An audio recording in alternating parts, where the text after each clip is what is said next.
Bang, kontenku isinya full masakan. Aku belum pandai ngedit, Bang. Cuma ngedit lewat capcut aja. Nah, jadi jika konten Clara Safina ini konten masakan, ini pas kali ya. Teman-teman yang belum sadar, channel Dapur Tutorial ini sebenarnya dulu adalah channel masakan ya. Makanya namanya Dapur Tutorial. Sebenarnya bukan ada Tidak ada sih sebenarnya niat saya untuk membuat tutorial edukasi seperti ini. Awal kata dapur tutorial itu adalah karena channel dapur tutorial ini adalah tentang konten masakan. Jadi pertanyaan seperti ini pas sekali. Coba teman-teman lihat bagaimana konten masakan dulu saya buat. Nah, ini video pertama saya ya. Jadi awalnya memang editan sederhana. Jadi buat teman-teman siapa tadi channelnya yang berkomentar hanya edit pakai CapCut, saya juga edit pakai CapCut dulunya.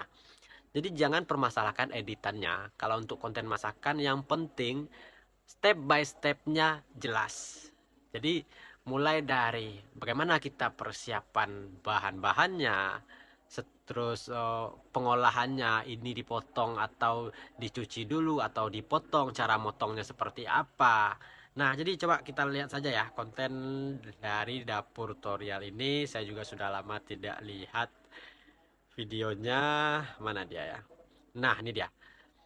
Cara membuat adonan coklat es kulkul sudah mendapatkan 762.000 kali ditonton. Nah, karena video inilah channel dapur tutorial bisa dimonetisasi ya teman-teman. Dan ini ceritanya cukup panjang dan cukup membuat saya terkejut karena setelah saya upload video ini, setelah itu channel ini, dapur tutorial ini saya tinggalkan selama 6 bulan karena ketika baru saja mulai membuat konten masakan, tiba-tiba saya dan istri mendapat rezeki dari Allah. Istri saya hamil, mulai mabuk-mabuk. Tentunya dia tidak bisa beraktivitas membuat konten masak. Dia tukang masak, saya tukang rekam dan edit. Tentunya itu tidak bisa kami lakukan. Dan video saya ini selama 6 bulan dan channel saya ini selama tidak 6 bulan tidak saya lihat ya. Tidak saya lihat sama sekali.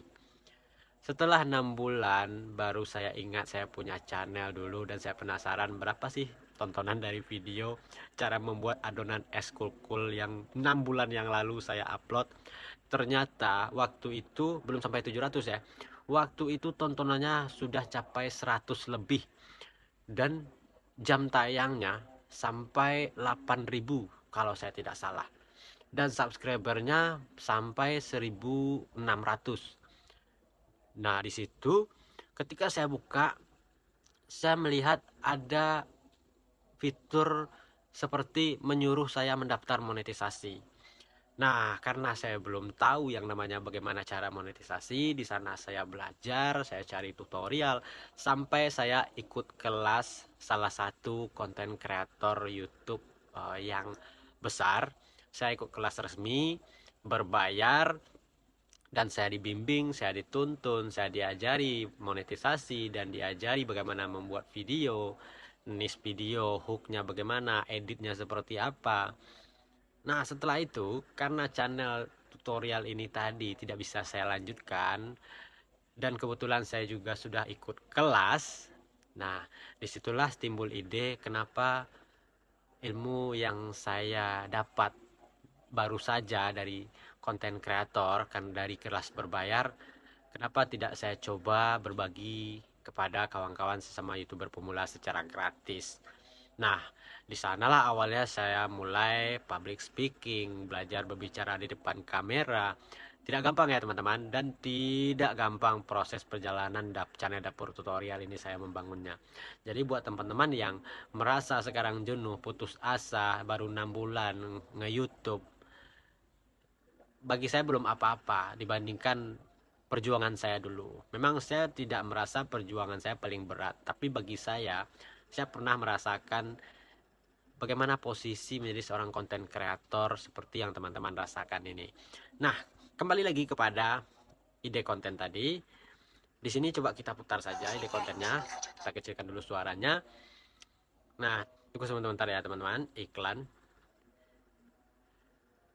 Oke, iklannya terlalu lama. Nah, ini dia. Jadi musiknya di sini boleh kita dengarkan karena musik ini saya ambil dari YouTube Library. YouTube Library ya. Jadi tidak kena copyright. Nah, di sini. Nah, di sini karena saking simpelnya bahan-bahan pun saya buat dengan tulisan. Jadi karena saya belum terbiasa berbicara mengisi voice over suara ya. Video ini hanya diam aja. Nah, teman-teman bisa lihat tepung gula saya tulis cara adonannya seperti apa. Kita tonton sama-sama dulu ya, teman-teman. Jadi buat teman-teman yang punya konten masakan, simpelnya seperti ini. Yang penting kita jelaskan, tuang minyak secukupnya. Nah, saya tuliskan di sini. Dan alhamdulillah, saya lihat dari komentar di kolom komentar para penonton berkomentar membuat saya bahasanya itu sangat membuat saya senang. Karena ada salah satu komentar yang mengatakan sebanyak ini saya menemukan tutorial cara membuat adonan coklat.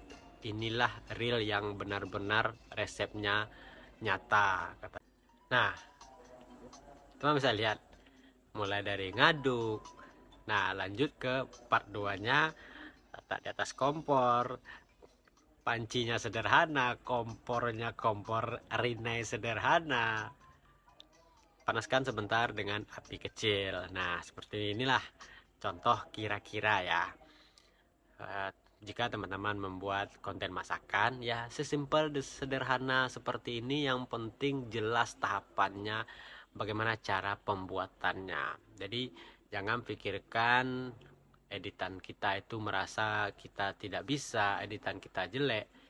Belum tentu editan yang kita rasa jelek juga di mata orang lain ya. Buktinya dulu saya merasa editan saya ini ditonton orang gak ya, karena di waktu-waktu ini saya lihat konten-konten masakan lain dapurnya cantik, warnanya bagus, kameranya bagus, dan pancinya teflonnya anti minyak, anti lengket, sedangkan saya anti banting. Jadi buat teman-teman sebenarnya konten itu kita jangan dulu berprasangka buruk kepada penonton. Pede aja. Yang jelas sekarang kita ngonten, kita jelaskan sesuai dengan apa yang sebenarnya yang kita buat. Karena mohon maaf, kebanyakan di channel-channel masakan, di dalam video dia membuat takaran seperti ini. Ketika kita coba di rumah ternyata hasilnya tidak sama dengan apa yang mereka terapkan di video. Jadi menurut saya itu tidak boleh ya. Nah, jadi buat kawan kita yang berkomentar tentang channel masakan, silakan dilanjut ya. Dan teman-teman juga boleh lihat channel dapur tutorial selanjutnya untuk sebagai pedoman. Oke, semoga bermanfaat. Sampai jumpa di video berikut.